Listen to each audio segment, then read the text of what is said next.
అన్నా అంటేనే ఉన్నానంటూనే చిన్నోడి కోసం నిలబడతావే అన్నా అంటేనే ఉన్నానంటూనే చిన్నోడి కోసం కలబడతావే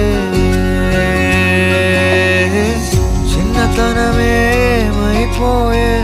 నన్ను వదిలే నీదే చేయే అంత కలలాగే కరిగే కథలకాగే